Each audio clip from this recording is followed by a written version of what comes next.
So today, because we are all indoors, we thought we would do a webinar on how to research New York City buildings. We're going to focus obviously on online resources. So as a result, we're looking at buildings post-Civil War. New York City started issuing permits as of 1866. Prior to that, any kind of research for buildings older than that, you really have to go down to the New York City Municipal Archives and look through tax records. So again, we're focused on buildings where there are resources online that can tell us the date and the architect and perhaps the original owner and stuff like that. However, when we become normal again and can access things like the municipal archives, it is a wonderful resource, not just for tax records, which could date buildings pre-1866, but they also keep the block and lot folders, which gives you any kind of alteration permits that may have happened to your building over time. So it is a tremendous resource, and hopefully we all go back to that soon. We'll also, so what we'll do is we'll take you through sort of the main resources we hit when we're researching buildings. Then we're going to do a few examples of how to research building dates and architects.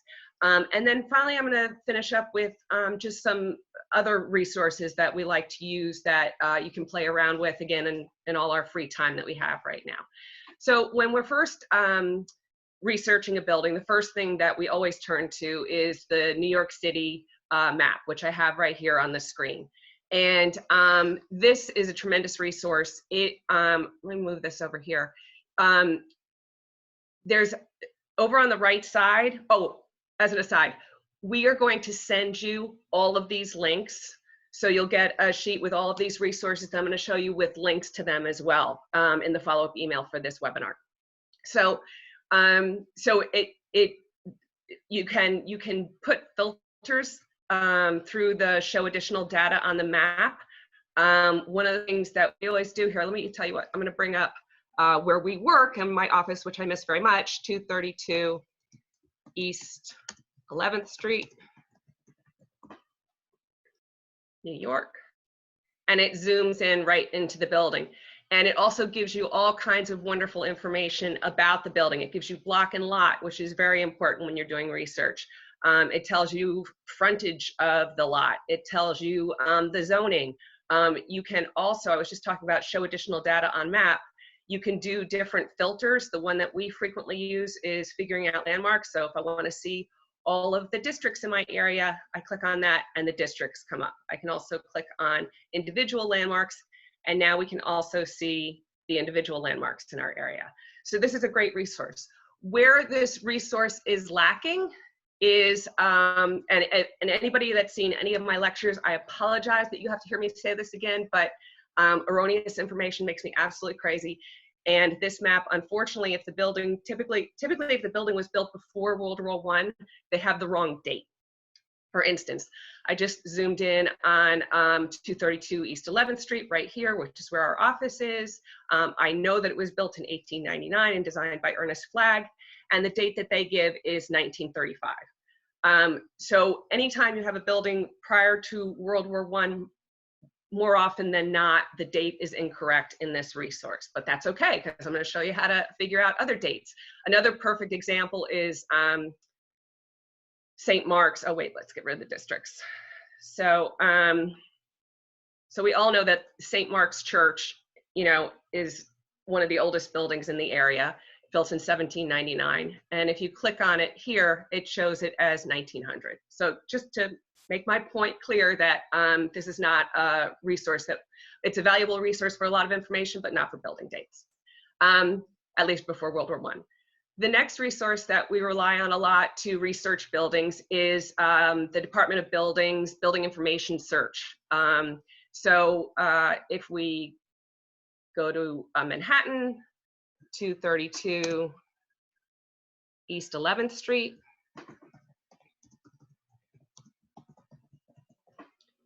and go. And now you have, again, a lot of valuable information about your building. Look, it's a landmark. They have violations issued, permits in process, permits issued. You know, you can see there was an alteration done here in 1998. You can even, and it shows you permits back to the 1990s. Permits older than that, I'll show you how you can see them, but you can't see the actual permit. So for this permit, which was 1998, I can click on it and I can see what they did in 1998. But going back over here to the other information here, the area that we turn to, again, when we're trying to date buildings, and I'll show you examples of this later, is actions. So these are old permits that were issued and you can't access. However, like I said, when we're able to access, you know, regular the municipal archives again, you can get a block and lot folder from them, and they may have those permits that you see here. So just to give you an example, so here are the alteration permits that they have on file. Again, you can get access through the block and lot folder. And then, you know, here's the new building permit. And however, they have 1999 rather than 1899. This is a common mistake in DOB, but this can still provide valuable information, and I'll show you that as we get to the examples. Now, if your building is a landmark, a New York City, whether it's in a district or an individual landmark, you can get all the information from the New York City Landmarks Preservation Commission website. They have a tool they released, I guess just a few years ago, which is through a map. And so, hold on, they're gonna make me consent that I'm not gonna steal anything. Here we go. So through this, you can either put your address in here to find it. You can also just glide over it and click on it. So let's do 232 East 11th Street again.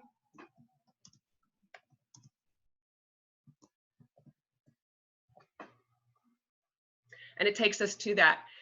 So I click on that landmark, and now I have the construction date, I have the architect, original owner, major alterations. If you go to the second page, it takes you to the designation report too. So again, if your building is a landmark building, all that research has been done for you, and you can go right to the Landmarks Preservation Commission website. This website is also great. I get phone calls all the time from people saying, do they have a permit for that? They have a permit application binder back to 2016, and all those permits are there. If it's a pending permit, you can't see what they're applying for with the permit, but if it's a issued permit, you can get it through that as well. And then obviously they have other stuff like if you need to report a violation, or if you want to know what's going on with upcoming hearings. For those of you that don't know, the Landmarks Preservation Commission has restarted doing hearings again. They've been doing it virtually, and the second one is tomorrow. So if your building is a landmark and it's in the Greenwich Village Historic District, then you're really in luck, because we put a map together, by we I mean Louisa Winchell, in celebration of that historic district. And the Landmarks Preservation Commission, when we were creating this map of the Greenwich Village Historic District, was gracious enough to send to us all of the 1960s designation photos. So this fabulous resource, we have the designation photo from the 1960s, and then Louisa Winchell, my associate, she recreated each shot in 2019. So if we click on one of the buildings here, not only can you see the picture again from 2019 to 1969, but also it will take you directly to the page in the designation report that talks about these buildings.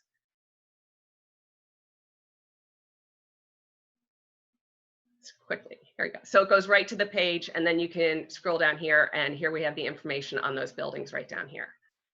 It's a really great resource. It's made my life easier. If your building is in the East Village, once again, the work has been done for you. We released East Village building blocks a little over a year ago. We documented every single building in the East Village, including, architect and date of build, etc. I'm going to take you to one of my favorite buildings in the East Village to show you an example. So the block finder helps you find it. You can also put the address in up here. There's also guided tours. I just created this one of churches in the East Village. But let's say we want to see a specific building. So the building I'm looking for is on East 13th Street. And I click on that block, scroll down, and here it is. This is one of my favorite little buildings in the East Village. So you can see it has the build date, it has what its original use was, the owner, the architect. It also has other history all associated with the building here. We have just been asking our interns to load all the 1940s tax photos, which recently became available into this database as well. And there's also just articles about it and blog posts from us. So what if you aren't in the East Village or you're not in a designated area? Keep in mind that areas such as the South Village, Far West Village, we did a lot of research on, especially also buildings south of Union Square. So if you have buildings in those areas that are not designated, by all means, reach out to us. We most likely have the information for you. So the next resource is this, that was started by Christopher Gray, Office for Metropolitan History. And what they did here, they have a few resources which are really fun to explore here, but they also have a building permit search. So the permits between 1900 and 1986, you can typically find here in this search platform. I'll show you how to do that in a minute when we get to one of our examples. Another resource we turn to is through the Housing Preservation and Development Department, and it's called the iCards. iCards were started near as I could. I've seen cards like this when I used to work outside of New York City, and typically communities started these during the Depression. New York City's seem to date earlier, and sometimes they have stuff on them and sometimes they don't. It's kind of hit or miss. I actually looked up the iCard for 232 East 11th Street, and the only thing it said on it was Church Rectory, which was completely not helpful. So then I did another search for another building, and I found actually some really interesting information. So I looked up 124 McDougal Street. So again, select Manhattan, 124, you can see I already did that. And then the street name, McDougal, submit.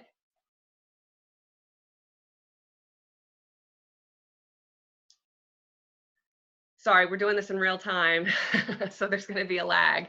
And then you would click on this iCard. I'm actually not going to do that because for some reason it takes a long time for them to load, but I did it ahead of time and I have it for you right here. So the information on the iCards, it shows you different alterations over time. It has like different owners at different times. So most of this is sort of interesting. But what's really fun is every once in a while you get one where you can see someone's drawn the plan. So in this case, here you can see the original interior plan for one of the typical residential floors for 124 McDougal Street. And what happened here, so the original one, the original drawing was from 1908. And then what it appears is the red on top of the original drawing indicates alteration from 1939. So especially with interior information, I found that these cards can be really helpful. The next thing is something I just mentioned, the 1940s tax photos. The Municipal Archives has had the 1980s tax photos online for quite a while. Their resolution is not really great online, but it is good in terms of when you're trying to date an alteration or when a building was built or something like that. Both the 1940s and 1980s photos are available for purchase. And I've seen that when architects use them in presentations, the resolution, of course, for the printed one is quite good. But the 1940s tax photos, when they became available online, this was a very exciting moment for researchers in New York City. So just to give you an idea, so what you do in the instructions for how to search it are right down here. It's block equals whatever the block number is, and lot equals whatever the lot number is. And remember when I told you when we were over in the New York City map, that getting the block and lot information can be important in your research. So back to the 1940s tax photo. So we'll put in block equals 466. I just happen to know it. And lot equals 25. So we can look at 232 East 11th Street from the late 30s, early 40s. And here it is.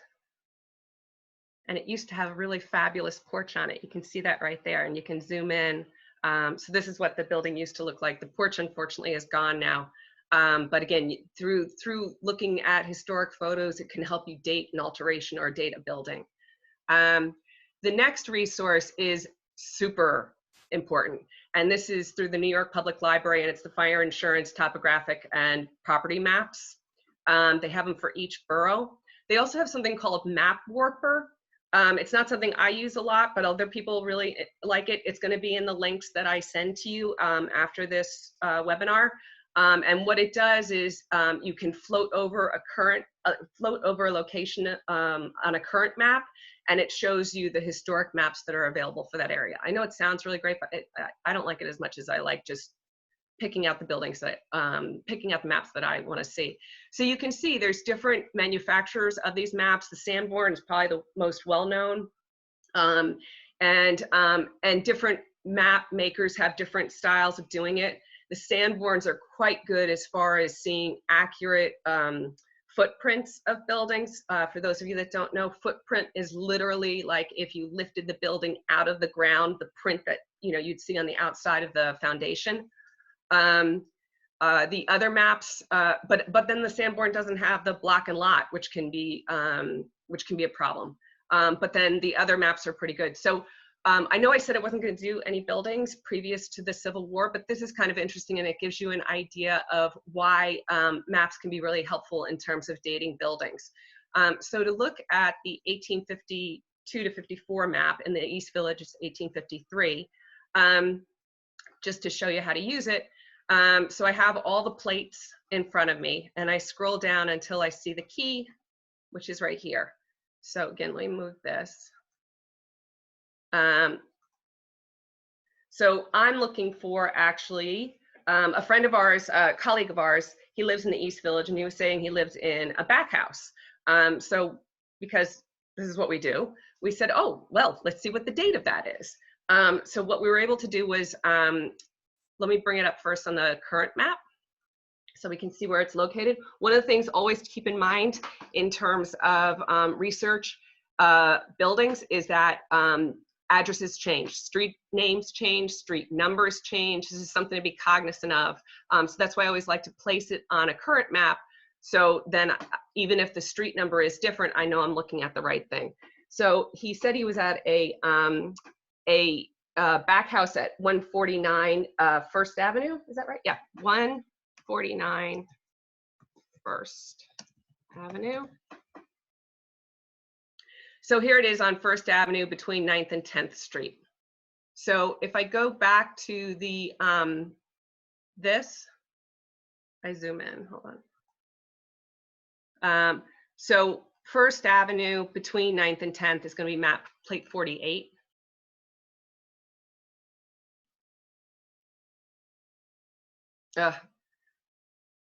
I hope this cooperates. I was having a little trouble with New York Public Library maps last week, and if this is the case, then actually I have it on a PowerPoint too, but hopefully I won't have to use that. So scrolling up to map plate 48, and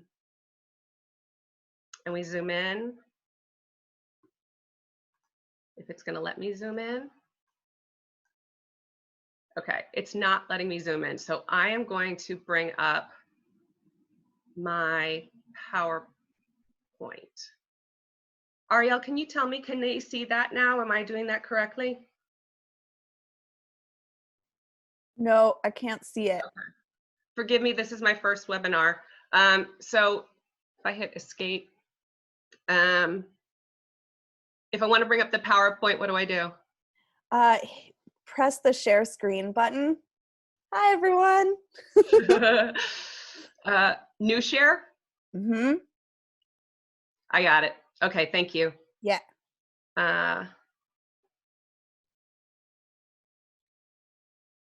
Oh, but I don't see it.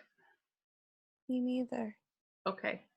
All right, well then we're not going to worry about it. We'll zoom in on this. At any rate, so what I was trying to show you is that the back house is not at that location in the 1853 map, but then when we went to the 1859 map,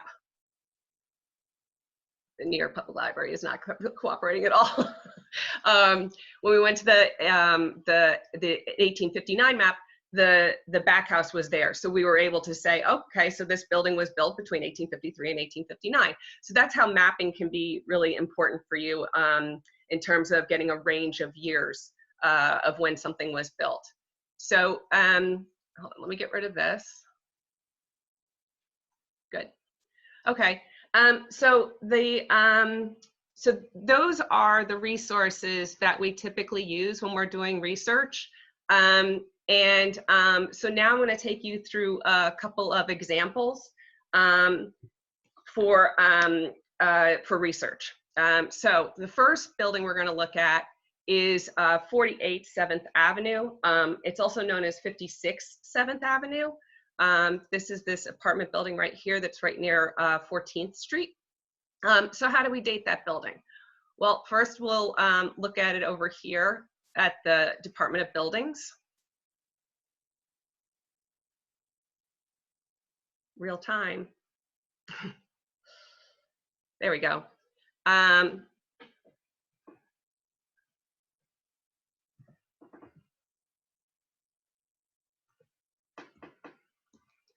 Avenue. Go. So remember when I was talking about the fact that there's the actions folder, you know, for permits that were issued before the 90s. You can sometimes get some good information off of that. And one of the things you sometimes see is a new building permit. So here's one. There's actually two. One is from 1989, and I can tell you right now that this building was not built in 1989. But it's very common that people file for permits and then don't execute them. This is why this is kind of, it can kind of get a little bit strange. But I do see this in 1930, and that seems more correct looking at the building. You can take these numbers. So the building permit number is right here, 336. 30 indicates the year, 1930. And then we can go over to Office of Metropolitan History, search. I don't like to use addresses. I find that always fails, especially when you have a range of street numbers. You're better off with knowing what the new building permit, which hopefully you get from DOB. DOB also has lost a lot of things over the years, so it's not perfect. But so we'll put in 1930, and we'll put in 336, search records. And here we have the information for that building. So it was, the new building permit was issued in 1930, cost $1 million. And Rosario Candela was the architect. He's usually associated with the high-end apartment buildings on the Upper East Side, but he actually did a couple of buildings in our area south of 14th Street. So now we have the architect, we have the date, that's all great. So let's look at another example. The next example we're going to look at is 242 East Houston Street. That's this building right here. And you're probably thinking, wow, that's pretty much the ugliest building I've ever seen. But I brought that up on purpose because I can't look at it and sort of decipher its style or anything like that. So how do we research that? Well, first, we're going to go to the current map, see what information we can get here. So this is 244 East Houston. Whoops, house. It always helps if you know how to spell. There. Search. And here we see the building right here. I'm not seeing anything in this footprint that's giving me any ideas, as opposed to like when I look over here and I see what's referred to as dumbbell tenements. And I know that those were built between 1879 and 1901 because I know about the tenement building laws. That's, by the way, that and another blog series called What Style Is It? We're including in the list of links for you guys. So this is basically telling me nothing. That I've got a rectangle box here. I don't know what to do with. So the next thing that I could do is I can look at some of the maps and try and get a range of dates. If your building was built in the 1890s, you're really in luck, because there were a lot of maps done, so you can narrow down the space of years of when the building was possibly built by whether you see it there and then you don't, you don't see it there and then you do see it there. So let's see if NYPL will cooperate now. So here is the 1891 map of Manhattan.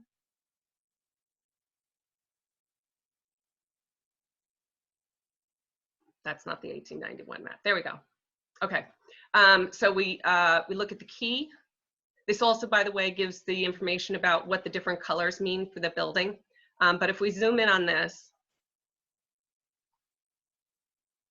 yay, it's cooperating. And so East Houston would be over here, so it'd be plate 7. So go back.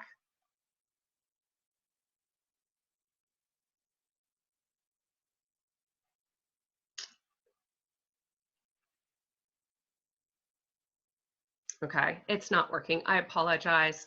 I'm going to try and see if I can get the PowerPoint back up. So new share. Where is PowerPoint? No.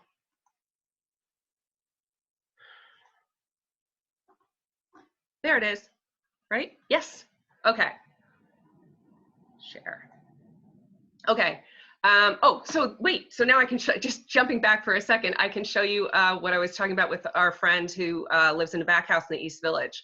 So we looked at the current map here, and we saw where 149 First Avenue is, rather, between 9th and 10th Street. We bring up the 1853 map, and it doesn't have a rear house at that time. And then the 1859 map, it actually does right here. So that's how, that was the thing I was trying to show you before. So if we go to 244 East Houston Street, as I said, I looked it up on the current map and I couldn't find anything that was really helpful. So then I went to the 1891 map, and this really doesn't look like what's there right now. There's a rear house here, and it's looking very different. By the 1897 map, we see something very different in place. We see 4 buildings that look like they were all built together. And it's very different from here. So now I have a range of years from 1891 to 1897. Also, just as an aside, as I said, Sanborn map is really good about showing the real footprint. And you can see that there's spaces between the buildings that the New York City map didn't show, which is telling me that it's most likely an old law tenement. Here's the 1940s tax photo of the building, and you can see 4 buildings right there, all built very similarly, which tells me that they were probably developed at the same time. This is Google Maps. The other thing that I want you to note is, see the little curve in here? That lines up with what we saw in the Sanborn map here. So I think we're looking at the same building as we were from the 1897 map. So then what I do is I go to the Real Estate Record and Builder's Guide. Let me take you over to that. New share. I'm getting better at this, I think. Yeah.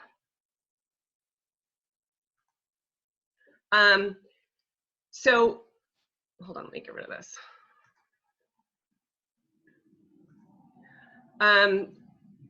So now what I want to do is go to the Real Estate Record and Builder's Guide. The Real Estate Record and Builder's Guide was a weekly publication that was published from 1868 on.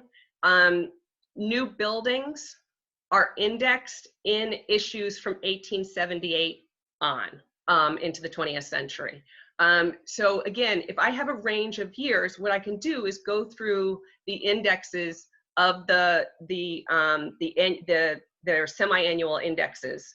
So say January through June 1891, it will tell me, you know, like it will give me a series of pages in the index where new buildings took place on a certain street. So I'm gonna, you know, end the suspense here and not take you through you know, every single index leading up to when we did find the new building permit. And instead, what I'm going to do is, I happen to know it's in 1892. So you can see that the volumes are by 6 month are in 6 month intervals. So in 1892, you can go to the index. These are all the conveyances. We're looking for the new buildings, though, projected buildings.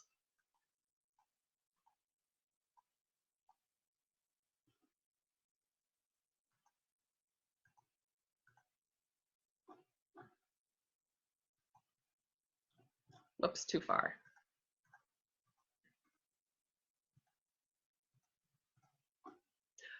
Let's just end the suspense. So, so through the index, I found the right page number. I found a series of page numbers, and I looked at each of those pages, and I was able to find the correct one that I was looking for. So if we go back to our PowerPoint presentation.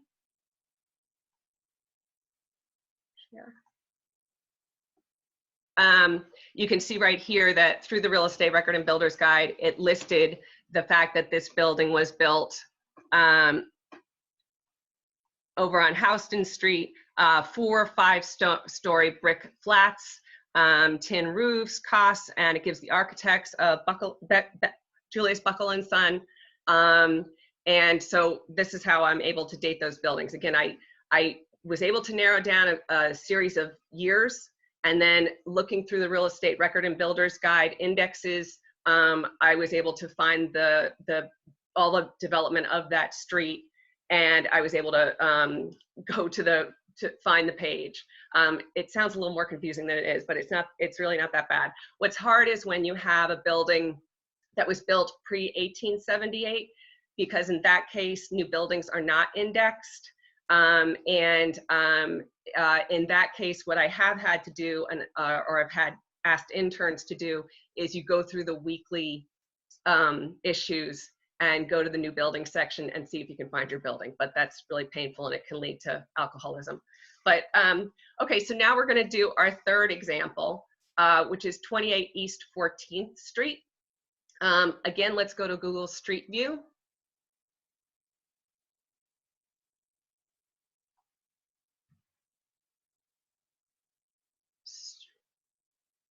Wait, I lost my.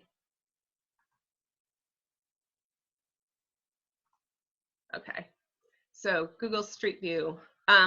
So 28 East 14th Street is this little cast iron building here. If we go back over to DOB,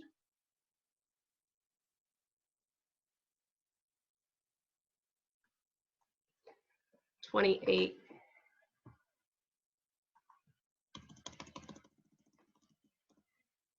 East 14th Street.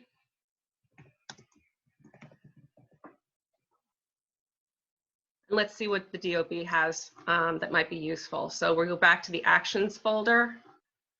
Scrolling through. Okay, they have a new building permit here, and it says 81, and it says 1981. And I promise you that building is not from 1981, but it does give me an indication. Maybe it's from 1881, and it's plan number 30. And in this case, once again, I went to the index of 1881 from the Real Estate Record and Builder's Guide, found the pages that listed East 14th Street, and went to those pages. And just like with the previous building, I was able to find that original new building permit. So here I'll bring back up the, whoops.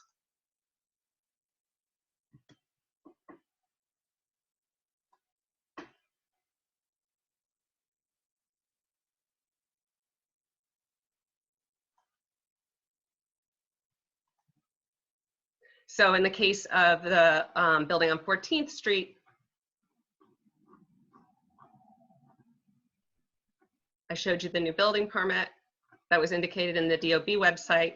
I saw it on the 1885 map. It's right here. Oh, no, I'm sorry, it's right here. So I knew that it existed then. In this case, blue indicates that it's a cast iron building. So we're pretty sure we're dealing with the right building. And then through the real estate record and builder's guide, I was able to find this Plan 30, 14th Street, number 28, a 5-story cast iron building. And that shows the architect of William Wheeler Smith and the owner, Joseph Little of 4 Van Ness Place. So those are the examples of how, of resources you can use to try and research your building. Now what I'm going to do is just show you some other resources that we like to use just because they're fun. So let me go back to the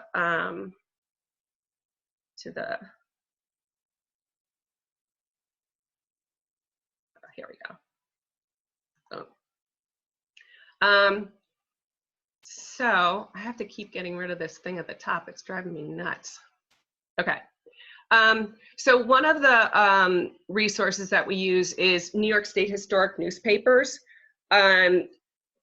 It basically has historic newspapers all the way back to the 18th century. If I click on Manhattan right here, you can see all the newspapers that you can do a search through to try and find information on a person maybe, or a business, or a location.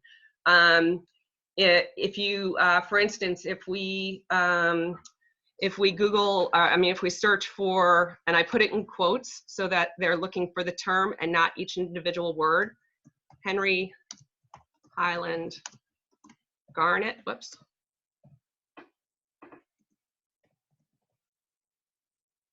Who was an abolitionist from the 19th century. I happen to know he was alive between 1815 and 1882, so we'll say 1840 and then to 1890. Go.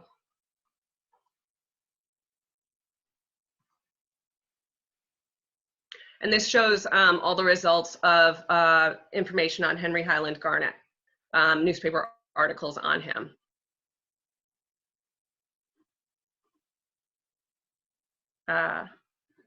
So this talks about actually the daughter, so this is after he had passed away, and it was talking about his daughter. So anyway, so that's one thing that we use a lot is the New York State Historic Newspapers. It also has the Villager, which is really great. The Villager first started being published in 1933. Issues from 1959 to 1999 are on the New York State Historic Newspapers. They are New York Public Library is trying to get a grant to get those earlier issues also on this site, but for now, it's been very helpful for us having this resource available online. So just as an example, so if we wanted to look at like the women's prison that used to be behind Jefferson Market Library. And again, in quotes, so it's looking for the term. And we'll do 1970 to 1980. Go. Say you were looking for an article on when it was being demolished or something like this. And then again, you get the hits for the women's prison. And it talks, actually this article talks about the fact of the one that was built previous to the one that was done in the late 20s, early 30s. So that's one great resource. There's lots of historic photograph resources. New York Public Library has one, Museum of the City of New York has one, Village Preservation has one. Urban Archive has brought a lot of that together, and it's so much easier. So for instance, let's go to, first of all, it's on a map format, which I always prefer. And it shows you, the purple tells you where there are maps. So let's zoom in on Tompkins Square Park. So when you bring up Tompkins Square Park, it shows you all the photos that it has up from Tompkins Square Park. And you can see there's the Museum of the City of New York, there's the New York Public Library, and there's also Village Preservation. So it's sort of one-stop shopping with this. Another resource that is tremendous is the Library of Congress. They have incredible photographs, including the Jacob Riis photographs. But one of the things that we also like to look at is they also have the drawings and pictures from the Historic American Building Survey, which was started during the Depression. The drawings are gorgeous. This was an effort by the federal government to employ architects and engineers during the Depression. And so they recorded historic structures. And so just to give you an example, Charlton Street, for instance, in our area. Go. So it has the photo documentation, and it also has the original drawings of the buildings. So, you know, if you're ever curious about how, and these were really done, look at them, they're absolutely gorgeous. This is done in section. They have the original plans, and these plans line up with how the original layout of the building would have been. This is just another resource that we really like to use. The last thing I'm going to say is just last week, I was thinking to myself, you know, there's so often where people ask us how to do research, usually genealogical research, which isn't our specialty, but it ends up falling into our purview. And I always direct people to like Ancestry.com, where you can see the census records, where you can see some of the directories and stuff like that, immigration records. And I also tell people, you know, if you don't have an account, because it is a membership-based thing, go to a branch of New York Public Library and you can use theirs. So I was thinking to myself last week, well, now with this quarantine, wouldn't it be great if New York Public Library had those resources available for card-carrying members? And as it turns out, they just released this. So if you go over here, they now allow you, through your membership card, to access resources that previously you could only do if you went to the branch libraries. They include Ancestry, as I said, newspapers.com. They also include the New York Times archive, which is great. That's also something where you would have to pay for it in order to access it. That's something that also comes into play for us doing research on buildings. So that's a great resource as well. But there's also a whole bunch of other things, like talking about doing research, some of the databases as far as researching a family business, which is really challenging. Researching old businesses in New York is very hard. And that's it. I hope that you enjoyed this, and I appreciate your patience with me, since this was my first time in a